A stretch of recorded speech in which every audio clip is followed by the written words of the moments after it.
Tariq Green St Patrick, you're under arrest for the murder of James St Patrick. She didn't do it. She didn't. Go to school. Mom, tell me you didn't do this. Tell me what really happened. Tell me what really happened. Tariq, listen to me. No. Go to school. No. Live your life. The end of Book 2 Ghost, the end of an era, because it isn't just the end of Ghost, it's the end of a show which was naturally the kind of continuation of Power in terms of the storyline. After Tariq shot and killed Ghost, we saw Tasha being arrested, and that's where we picked up with Book 2 Ghost just 48 hours later. Fast forward 4 seasons, even though we didn't quite see Tariq graduate as such, as we came to the end of Ghost, we did see him become the biggest drug dealer in New York, and also managed to keep his family safe at the same time, which was one of his goals ever since the beginning of Season 1. And I guess that's the topic of discussion in today's breakdown, the end of Power Book 2 Ghost, and a certain interview Michael Rainey Jr. did with GQ, Hollywood Reporter, and also The People.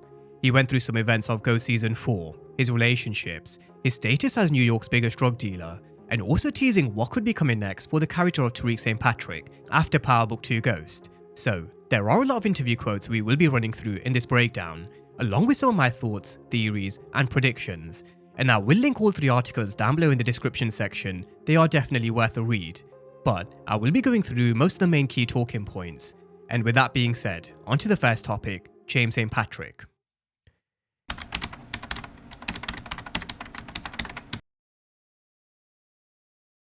Now, Michael Rainey Jr. was asked how there's been a long-running theory James St Patrick would return at the end of Book 2 Ghost, and he did mention he does understand why Ghost was a fan favourite from Power, but all good things do have to come to an end, and it's kind of time to let James St Patrick rest, which is something I've said before.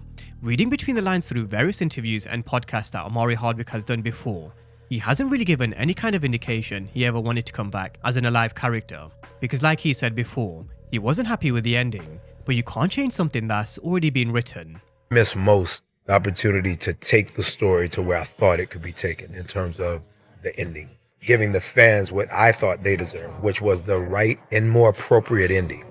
Not that the spinoffs couldn't happen. That's dope. And I've never been able to say that. And this is the first time I've said, well, there it is. It's that. That's what I missed. I want to give absolutely the fans what they're saying. So come back. I want to come back for that specific reality.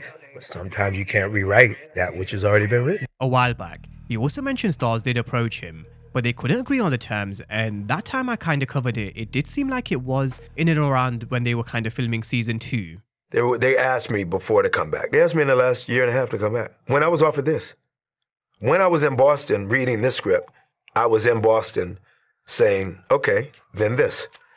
So, maybe it was for this particular hallucination, maybe it was just for doing this voiceover, who knows. But I think if you're running with the theme of Power Never Ends, and moving the Power universe forward, are you really going forward if you're bringing a character back who's supposed to be dead? With that being said, I still think Omari Hardwick would be the perfect person to narrate Power Origins as an older Ghost, or he could still return in the future in the world of Power in a hallucination. I do think for Tariq's journey to kind of come full circle, he does need to have this hallucination and this conversation with Ghost. So let's see whether they can make that happen. But on to the next one.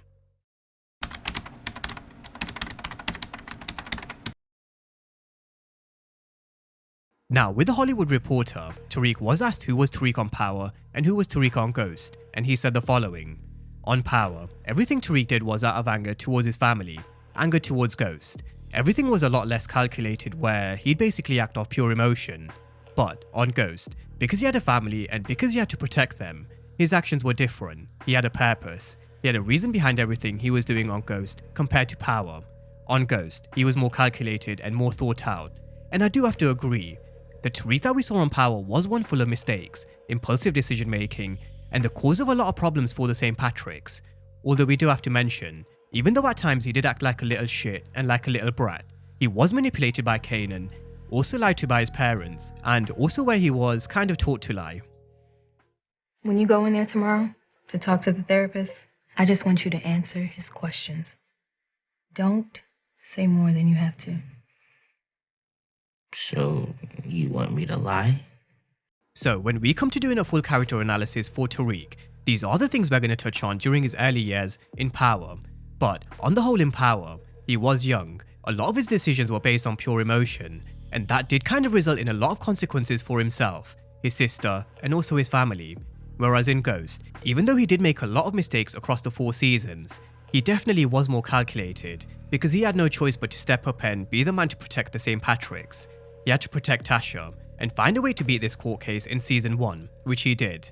He had to find a way to help Grandma Estelle and protect Yasmin in season 2, all while dealing with the threat of Mecca and his own court case, which he did. However, he couldn't do a lot of these things without the help of those around him, and even though I do feel like he was a lot more calculated who did step up in a couple of ways in Ghost, he still needed the help of others around him, such as Tamika in season 1, because there was no way he was beating Cooper Saxe in court without her help.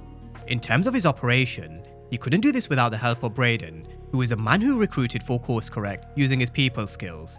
He also knew Braden, being a Western, comes with his privileges, and we saw how he was really behind a lot of the operation in terms of the Wall Street operation and how it was built, or how No Lie was built in season 4. He's the one who came to Tariq with the idea. Braden was behind the system, and Effie was also the brains behind the computer. He needed the help of both of them, especially when he had his ankle monitor in season 2.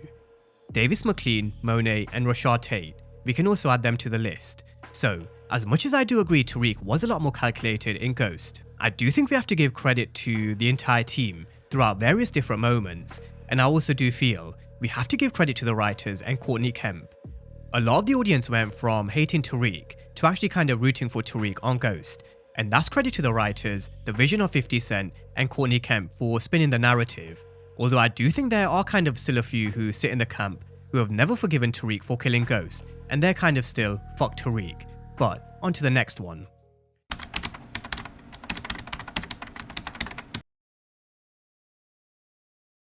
Now, on Tariq being a father, he said the following: "It would have been a new chapter. Diana didn't want him being in the game, but he didn't really agree with her. They were both on 2 different sides of the fence, but I still feel like Tariq would have tried his hardest to be there for his kid. He would have also been a good father, but I also feel like him not wanting to get out of the game would have affected him in a way that he couldn't even expect." And I do have to agree, especially with the last part, with how he said having a kid would have affected him in a way that he couldn't expect. So let's take a look at this deeper. After his conversation with Tommy, after he lived this life as a regular civilian for 2 episodes of season 4, he made his choice.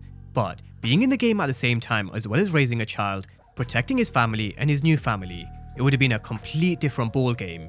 When you're at the top of the game, someone's always going to be gunning for that top spot, just like Ghost did with Kanan, and just like Ghost and Tommy did with Breeze. People are going to be looking to target any kind of weakness or vulnerability, and Diana and his child, that would have been that vulnerability for Tariq.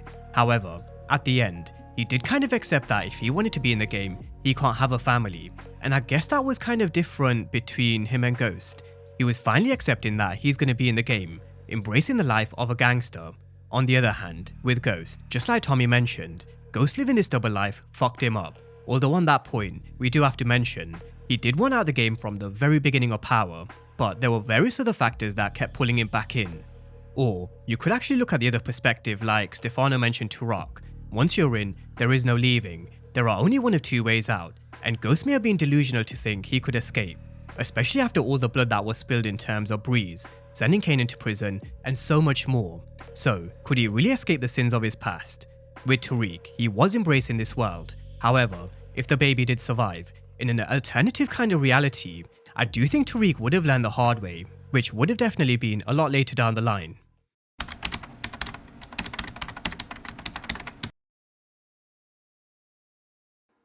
Now, in terms of his battle with Noma and Detective Carter, he said Noma was devious and a menace. She came in and basically said she was going to run New York. She was trying to call the shots and she came in and shook things up. However, with Carter, he said that he was a whole different beast. He was ruthless. He wanted to solve a case the way he wants, and he doesn't care who dies in the midst of it. He was crazy. And on the crazy part, a lot of people will remember the crew has a podcast where Gianni basically mentioned they worked with this crazy new character, but they didn't mention who.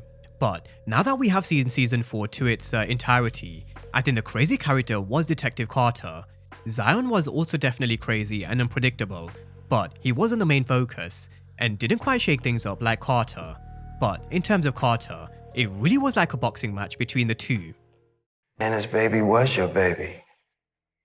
I thought it might be. I wasn't sure. I'm sorry for your loss, brother. Then again, the life you lead means constant loss, so you gotta know that by now, right? Now, in this scene, you had Carter taking shots at Tariq, trying to get into Tariq's head by confusing him and playing on the situation. After this particular round ended, and they came back for another, Tariq was the one who was taking shots. He targeted Carter's weakness and vulnerability in terms of his wife Denise, and that kind of plays on the previous chapter where we discussed how family can be a big vulnerability. I wonder if your wife knew that she married a killer. What the fuck do you say? I mean, Denise. Did she know the truth? We also had Carter's facial expression changed the moment Tariq mentioned his wife Denise, and then came the KO with the information on Kamal Tate. So, throughout season 4 it really was a great boxing match, and Michael Ealy as Carter really did play the villain role really well. He added this darkness, shook things up, and he was definitely a different kind of adversary that Tariq had to deal with like he's never done before. He's never had to deal with a cop who's had this kind of level of power.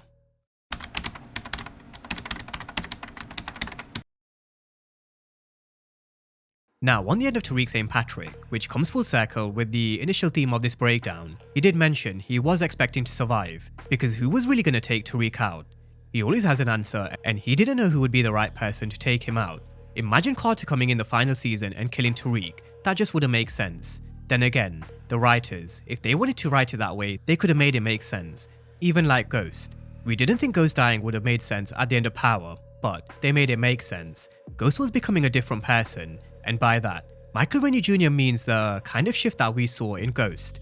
He kind of started to come at people and make a lot of enemies. Ghost was just on pure smoke in the final season in season 6, which was actually quite funny to see at that time. He was on absolute demon time, and this was one of my favourite moments. That's it. That's what you are. You's a wannabe gangster. A fucking wannabe. You had all the potential, Dre, but at the end of the day, you ain't got the shit to make it. So I'm gonna save you. Like the helpless little bitch you are. But on Tariq, Michael Rainey Jr basically said he couldn't make sense of who would be the one to kind of kill him at the end of Ghost Season 4. And what do we think? I'm genuinely intrigued to see some of your guys' kind of thoughts on this one, because I think I have to agree. I think if Kane wanted to get rid of Tariq, he could have easily have done so. But over the last season or so, they have kind of swayed away from this kind of Kane versus Tariq storyline. Could I see anybody else taking out Tariq? I really do kind of think this one's a tough one. I think Kane's the only person I could ever think of, apart from Elisa Marie Proctor and the Italians, for Tariq's role in Proctor's murder. Maybe that's something that they could revisit later on, but definitely let me know your thoughts on this one. Now, just as a bit of a continuation, he was also asked by GQ about Tariq's ability to compete with the likes of Franklin Saint, and he said the following: "In the end, Franklin kind of lost everything. Tariq is just ending the show on a lighter side to how things could go in that life. But for the most part, people do end up like Franklin Saint." Now, on this Franklin versus Tariq St Patrick debate, I have touched on it before. I do think Snowfall is in a league of its own. Once Raising Kanan does kind of come to an end, maybe we can have a conversation in terms of Snowfall and Raising Kanan. But in terms of how they kind of ended both shows, I think Franklin Saint's ending was perfect for his particular story. His story came full circle where he lost a 70 odd million and where he was down to kind of just 12,000. If we remember, way back in season 1, he actually started with 12,000. We all remember the famous line where he said, "Throw me a key and I'll turn it around quick." And ironically, he was left with the exact same amount of money he started with. But he was so broken and defeated because of how big the fall was. Everything that he'd been through, lost and done, he just couldn't get himself to turn it around again. He then ended up just like his father, on the streets as an addict. For Tariq, I do guess it's a little different because the journey of Tariq St Patrick isn't quite over just yet. We have seen him become the biggest drug dealer in New York, but just like Tommy Egan, the journey is definitely far from over, which does bring me on to the next phase of Tariq's journey. Yo, I heard from you in a minute. You come on, we family for life. Submit the details and I'll be there. I'm on my way. Now, in terms of the phone call during the end credit scene, he said the following: "I have no idea who he was supposed to be talking to in that particular scene. I let the fans create their own theories on that one. However, power never ends."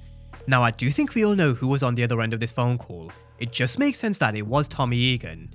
Both Ghost and Force have been cancelled. Tommy's journey also won't be over at the end of Force Season 3, and neither is Tariq's at the end of Ghost Season 4. So, I still fully expect Tariq to cross over into Chicago.